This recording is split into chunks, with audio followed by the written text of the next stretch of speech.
আবারও জনপ্রিয় সামাজিক মাধ্যম ফেসবুকের রেস্ট্রিকশনের মুখে পড়েছেন জনপ্রিয় ইসলামী বক্তা মাওলানা ডক্টর মিজানুর রহমান আজহারী।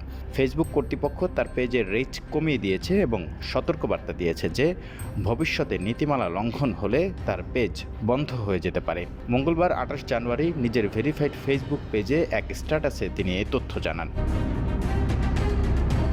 মিজানুর রহমান আজহারী জানান, প্রায় ৬ মাস আগের একটি পোস্টের কারণে তার পেজের উপর নতুন করে রেস্ট্রিকশন দেওয়া হয়েছে। এর আগেও তিনি একাধিকবার ফেসবুকের রেস্ট্রিকশনের সম্মুখীন হয়েছেন।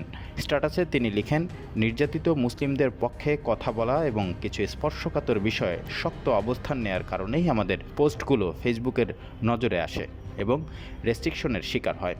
কৃত্রিম বুদ্ধিমত্তার কঠোর নজরদারির কারণে এখন আর সহজে ফেসবুকের চোখ ফাঁকি দেওয়া সম্ভব নয়। ফলে ধর্মীয় দাওয়া প্রচারের এই বড় প্ল্যাটফর্মটি হারানোর ঝুঁকি বাড়ছে।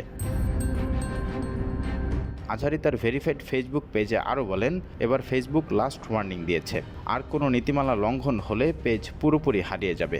অনেকে চান আমরা সব কিছু নিয়ে সরাসরি কথা বলি, কিন্তু বাস্তবতা হলো আমাদেরও অনেক সীমাবদ্ধতা রয়েছে। আমরা ইচ্ছেমতো সব কথা বলতে বা লিখতে পারি না। প্রজেক্ট আলফা সংক্রান্ত বেশ কিছু আপডেট দেওয়ার ছিল। লেটেস্ট পোস্টে যে হারে রিচ ডাউন করা হয়েছে, এটা জারি থাকলে জানি না প্রজেক্ট সংক্রান্ত আপডেটগুলো আপনাদের পর্যন্ত কতটুকু পৌঁছাবে।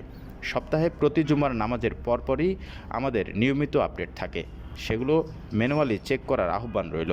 তাছাড়া আমাদের প্রতিটা পোস্টের আপডেট সরাসরি আপনার মেসেঞ্জারে পেতে আমাদের অফিসিয়াল ফেসবুক ব্রডকাস্ট চ্যানেলে জয়েন করার আমন্ত্রণ রইল।